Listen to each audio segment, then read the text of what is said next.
Assalamualaikum warahmatullahi wabarakatuh. Perkenalkan, saya Abdul Majid Podungge, dosen pada program studi hukum Fakultas Hukum Pemerintahan dan Sosial Universitas Nahdlatul Ulama Gorontalo. Pada kesempatan ini, saya akan menyampaikan pengantar deskriptif yang dirancang untuk mengikuti sertifikasi dosen atau Serdos tahun 2025 dengan bentuk pernyataan diri dosen dalam unjuk kerja Tridharma Perguruan Tinggi atau PDD UKT-PT pada bidang pengajaran.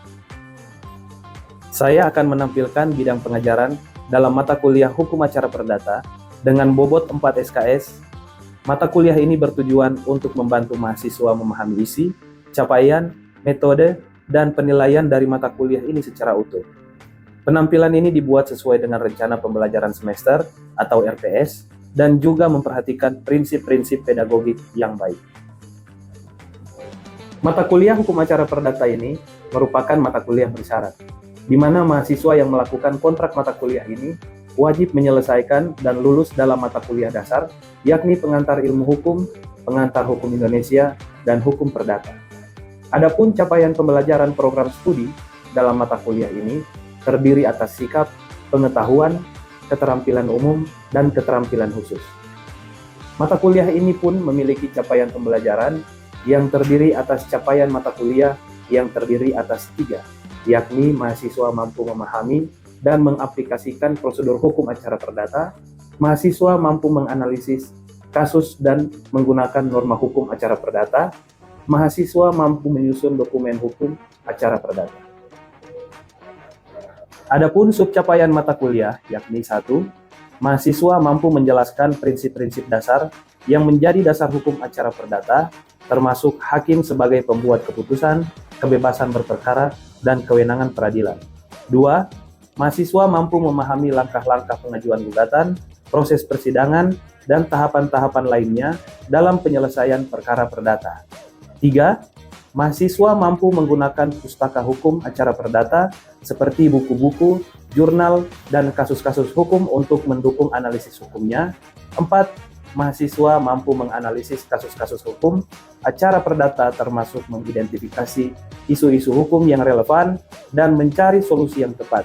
5. Mahasiswa mampu mengidentifikasi pihak-pihak yang terlibat dalam perkara perdata termasuk pemohon, termohon, penggugat, tergugat, saksi, dan pihak-pihak lainnya. 6. Mampu membuat dokumen-dokumen hukum acara perdata seperti gugatan, jawaban, kesimpulan, dan permohonan lainnya sesuai dengan aturan hukum yang berlaku. 7. Mahasiswa mampu memahami asas-asas pembuktian dalam hukum acara perdata, termasuk berbagai jenis bukti yang dapat diterima dalam persidangan. 8. Mahasiswa mampu menyusun kesimpulan hukum acara perdata berdasarkan fakta-fakta yang dihadapi dalam suatu kasus hukum. 9. Mahasiswa mampu menggunakan teknik mediasi dan konsiliasi sebagai alternatif penyelesaian sengketa dalam hukum acara perdata. 10. Mahasiswa mampu memahami prinsip-prinsip eksekusi putusan pengadilan, termasuk pelaksanaan putusan dan tindakan eksekusi yang mungkin diperlukan. 11. Mahasiswa mampu memahami dan menerapkan prinsip-prinsip etika profesional yang relevan dalam praktek hukum acara perdata, termasuk kewajiban-kewajiban terhadap klien, pengadilan, dan profesi. Mata kuliah Hukum Acara Perdata membahas tentang prosedur hukum yang mengatur penyelesaian sengketa antara individu atau badan hukum dalam ranah perdata. Mahasiswa akan mempelajari prinsip-prinsip dasar hukum acara perdata, termasuk tahapan-tahapan dalam suatu perkara, aturan-aturan mengenai pengajuan gugatan, proses persidangan, hingga putusan pengadilan. Mata kuliah ini juga mencakup pemahaman tentang hakim, penggugat, tergugat, dan pengacara atau advokat dalam konteks hukum perdata, serta keterkaitannya dengan hukum material. Selain itu, mahasiswa juga akan diajarkan untuk menyusun dokumen-dokumen hukum dan menganalisis kasus-kasus perdata untuk merumuskan argumen hukum yang tepat. Mata kuliah ini memberikan pemahaman yang mendalam tentang bagaimana penyelesaian sengketa perdata dilakukan di dalam sistem peradilan. Selanjutnya, terdapat 8 bahan kajian atau materi pembelajaran dalam mata kuliah ini, yakni 1. prinsip-prinsip hukum acara perdata. 2. Prosedur gugatan dan pembuktian. 3. Hak dan kewajiban para pihak dalam persidangan. 4. Putusan pengadilan. 5. Penyelenggaraan sidang pengadilan. 6. Penggunaan bukti dalam persidangan. 7. Penyelesaian sengketa alternatif. 8. Aspek etika dan profesionalisme dalam hukum acara perdata. Dalam mata kuliah hukum acara perdata ini, terdapat bobot penilaian dengan total 100%, dibagi dalam jumlah 16 kali pertemuan, yang dalam pemberian materi, baik dalam bentuk kuliah interaktif, small group discussion, studi kasus, atau case-based learning, dengan bentuk penilaian tugas makalah, presentasi, dan diskusi. Untuk mencapai hal tersebut, mahasiswa akan dipandu dalam memahami prinsip dasar hukum acara, tahapan-tahapan persidangan, serta strategi penyelesaian sengketa, baik melalui jalur litigasi maupun alternatif seperti mediasi. Setiap materi yang diajarkan disusun berdasarkan sub CPMK yang tertuang dalam RPS. Misalnya, pada minggu kedua hingga minggu keempat, mahasiswa akan mempelajari secara rinci proses pengajuan gugatan, persiapan dokumen, serta teknik menilai legal standing para pihak. Hal ini diselaraskan dengan pembelajaran berbasis masalah dan studi kasus lokal untuk memastikan keterkaitan antara teori dan praktek. Saya mengajak mahasiswa untuk terus aktif berpikir, mencatat pertanyaan, dan berdiskusi setiap sesi tatap muka. Misalnya ketika saya menjelaskan tentang eksepsi, saya akan mengajukan pertanyaan reflektif, seperti menurut kalian, dalam kasus di mana tergugat tidak hadir dalam persidangan, bagaimana seharusnya hakim bertindak? Pertanyaan-pertanyaan seperti ini, saya akan mendorong partisipasi mahasiswa dan dialog hukum yang sehat.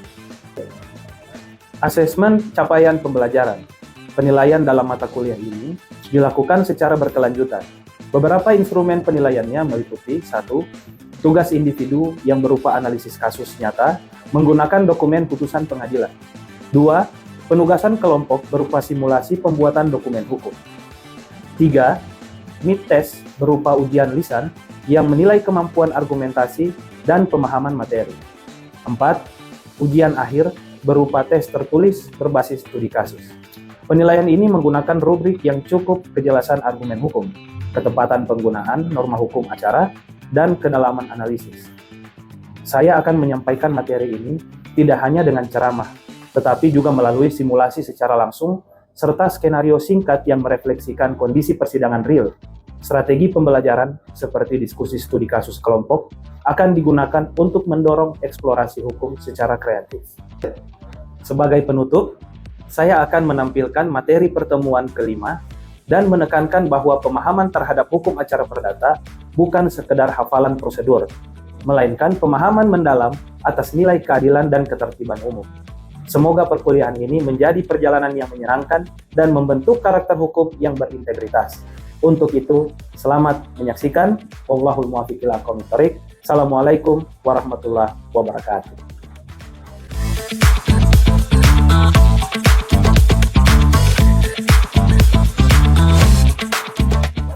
Assalamualaikum warahmatullahi wabarakatuh. Baik, pada hari ini kita akan memulai kelas dalam mata kuliah hukum acara perdata ya. Jadi kita sudah pernah bertemu dari pertemuan 1 sampai pertemuan ke-4 ya.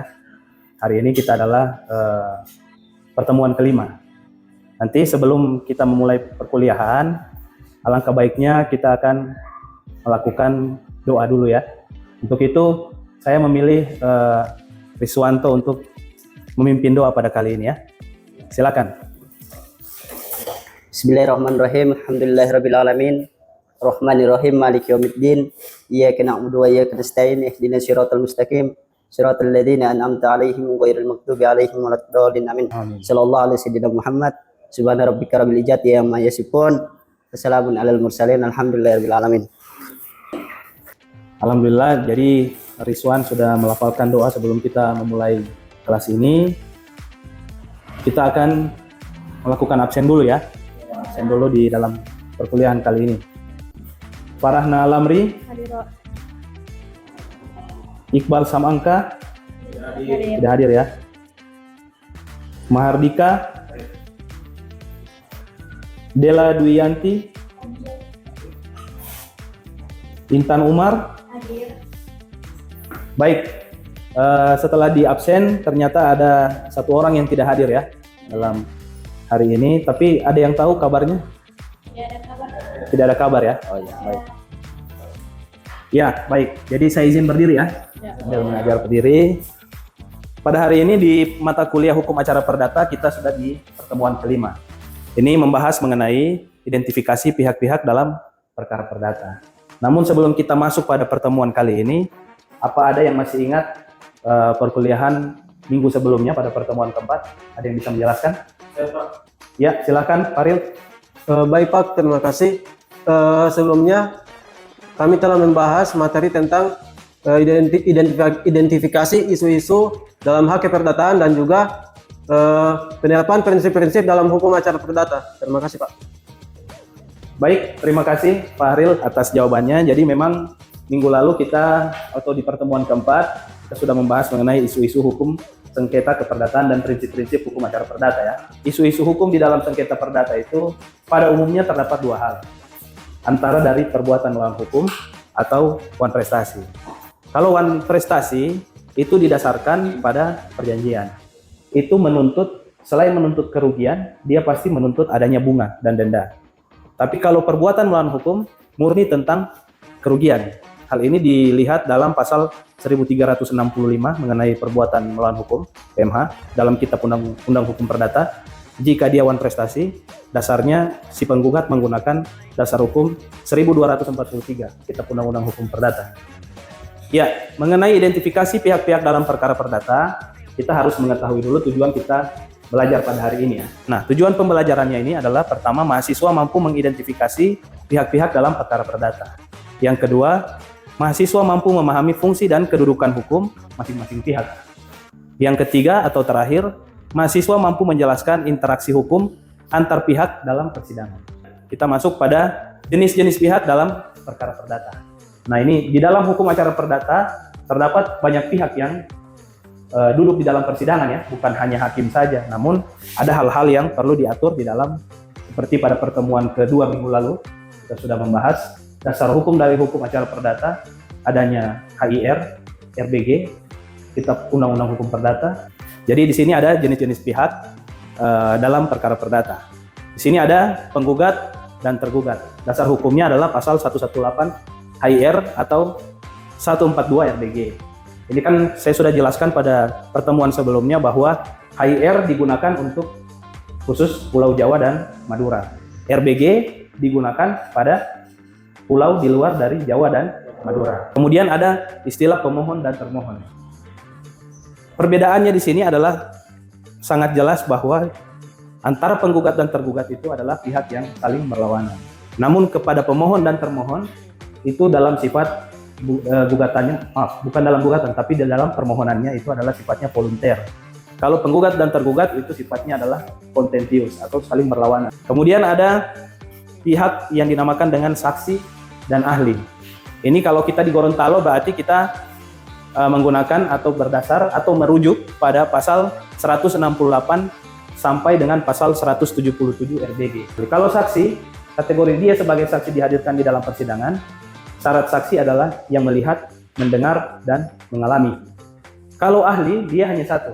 Ahli itu memberikan keterangan di dalam persidangan hanya tentang kemampuan dan pengetahuan dari si ahli tersebut. Kemudian ada yang dinamakan dengan kuasa hukum atau advokat. Sekarang, kuasa hukum atau advokat ini telah berlaku atau diberlakukan melalui Undang-Undang Negara Republik Indonesia, Undang-Undang Nomor 18 Tahun 2003 tentang advokat. Advokat itu adalah orang yang memberikan jasa hukum baik di luar maupun di dalam pengadilan. Jadi dia memberikan konsultasi hukum, kemudian dia bisa mewakili ataupun mendampingi di dalam persidangan. Begitu ya, itu dinamakan dengan advokat. Dasarnya pasal 123 HIR dan pasal 147 RBG. Yang terakhir adalah pihak ketiga. Pihak ketiga ini sebenarnya banyak macam. Pihak ketiga, dia bisa masuk di dalam suatu perkara karena dia tidak diikut sertakan, atau dimintakan oleh salah satu pihak yang berperkara. Misalnya kelompok ini dan kelompok ini yang bersengketa. Kemudian dari kelompok ini merasa harusnya saya masuk di dalam suatu perkara itu. Sehingga ini kelompok yang ini atau orang yang ini mendaftarkan ke pengadilan untuk bisa dimasukkan dalam suatu perkara dalam sengketa antara dia dan dia. Ataupun ini kelompok ini dan kelompok ini yang sedang bersengketa. Namun ada salah satu pihak dari sini yang bilang harusnya si ini yang kelompok ketiga ini yang harus ditarik di dalam gugatan perkara tersebut. Begitu. Itu dinamakan pihak ketiga atau third party. Biasanya dalam istilah hukum namanya der dan verdes atau upaya hukum perlawanan dari pihak ketiga. Itu pun model daripada pihak ketiga, entah dia tusen koms atau dia istilahnya dia fogging, ada bermacam-macam istilah. Tapi dalam pelaksanaannya seperti tadi. Kita lanjut pada peran para pihak dalam persidangan. Nah, di sini sesuai dengan pertemuan kelima ini, identifikasi tentang peran para pihak-pihak dalam persidangan. Di sini seperti yang sudah saya jelaskan, bahwa penggugat itu adalah baik orang maupun badan hukum.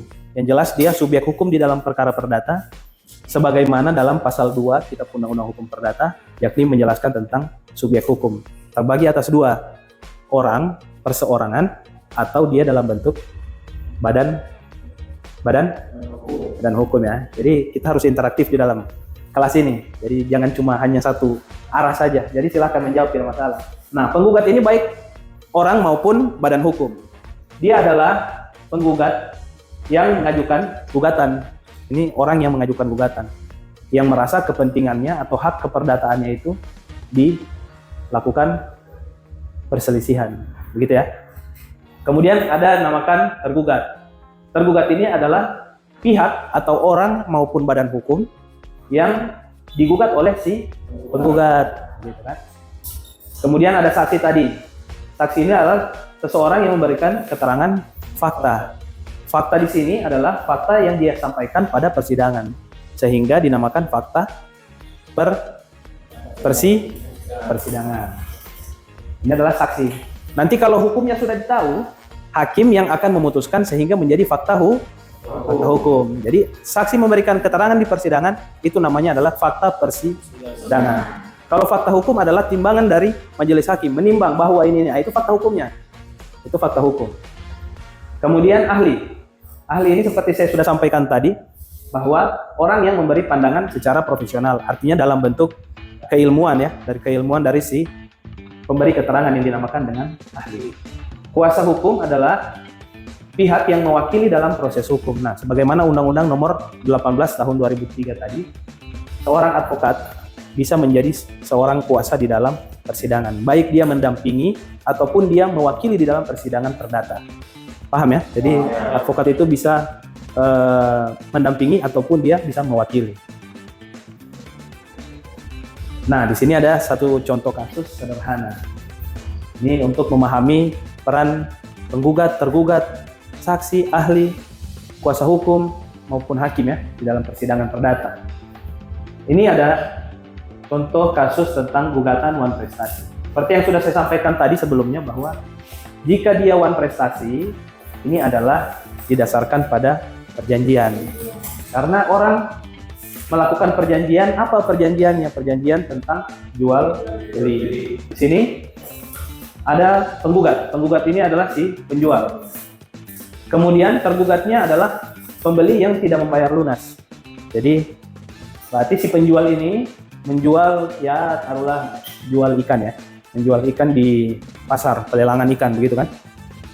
Ternyata sih, tapi dalam jumlah banyak, jangan cuma beli 3 ekor, tiba-tiba mau digugat di pengadilan kan lebih mahal biaya gugatan daripada dari apa yang dia beli kan. Taruhlah dia membeli berapa ton ikan ya dari pelelangan ikan. Tapi ternyata menurut si penggugat atau penggugat ini si penjual, menurut si penjual bahwa si pembeli ini tidak membayar lunas. Yang taruhlah kita taruh harganya sekitar 50 juta, tapi dia hanya membayar 25 juta. Nah, si penggugat atau penjual menggugatlah si tergugat ini karena anggapannya bahwa dia tidak membayar lunas dari ikan yang dia beli. Sehingga si penggugat membacakan surat gugatannya di hadapan hakim atau di pengadilan, majelis hakim ya. Kemudian setelah dia membacakan gugatannya, tergugat membalas gugatan tersebut dalam bentuk formil, yakni dalam bentuk surat jawaban dari tergugat. Dia menjawab apa dari gugatan dari si penjual. Setelah jawab menjawab itu terjadi, di situ ada 4 tahapan ya. Ada 4 tahapan di dalam persidangan antara penggugat dan tergugat. Awalnya adalah gugatan, pembacaan gugatan, kemudian pembacaan jawaban. Setelah pembacaan jawaban ada dinamakan dengan replik dan duplik. Di sana ya seolah-olah di sebelah sana penggugat ya, di sebelah sini adalah tergugat. Kalian membacakan jawaban. Setelah kalian membacakan jawaban, ditanggapi kembali oleh penggugat dalam bentuk replik. Setelah replik oleh penggugat, dijawab lagi, ditanggapi lagi oleh tergugat dalam bentuk duplik. Nah, setelah replik duplik atau proses jawab menjawab, jawab jinawab ini muncullah pada saat agenda pembuktian. Nah, di dalam agenda pembuktian disinilah berperan saksi dan ahli. Di dalam agenda pembuktian itu, di dalam pasal 164 HR itu ada 5 alat bukti di dalam hukum acara perdata. Bukti surat, bukti saksi, persangkaan, pengakuan, dan sumpah. Namun karena ini kita membahas mengenai peran para pihak di dalam perkara perdata, kita hanya membahas mengenai pembuktian saksi dan ahli.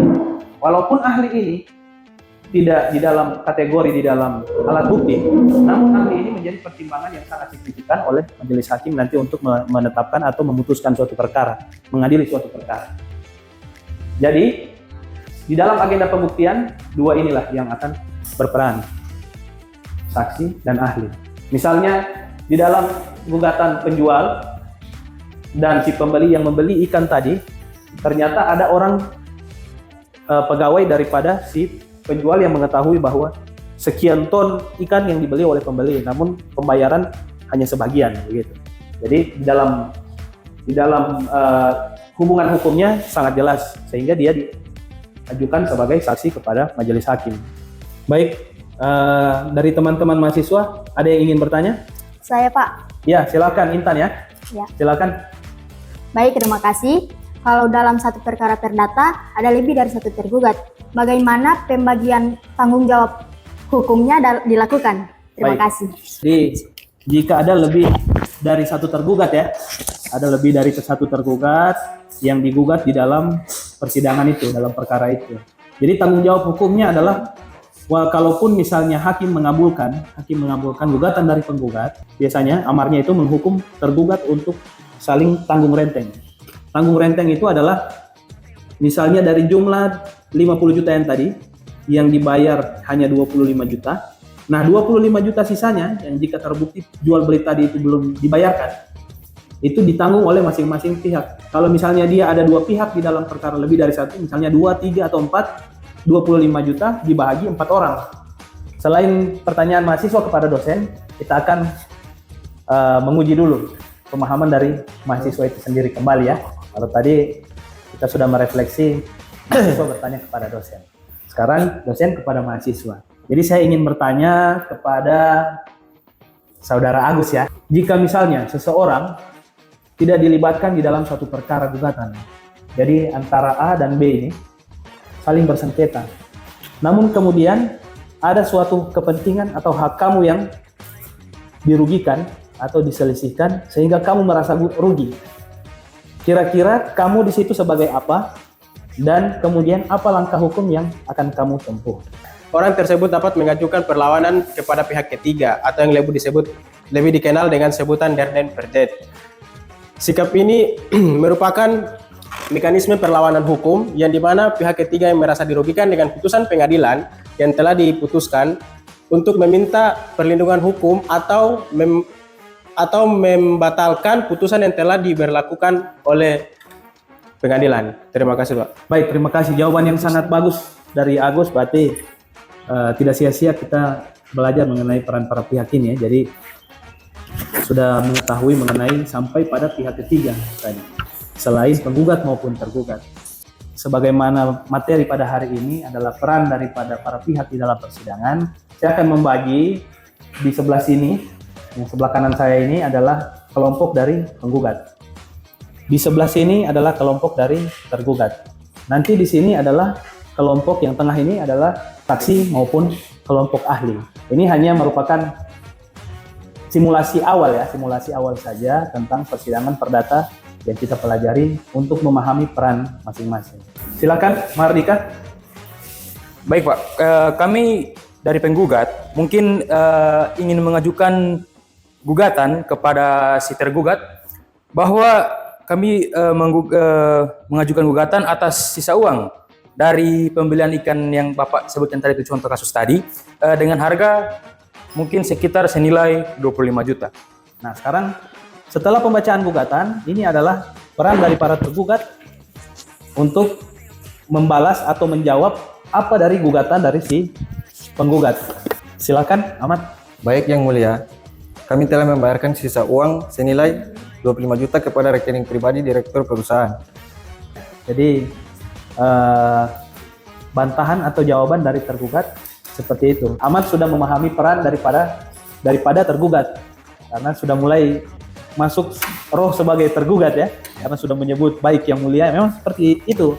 Pertemuan selanjutnya, karena di sini sudah memahami apa yang hal-hal yang penting mengenai peran para pihak di dalam persidangan, saya akan memberikan tugas.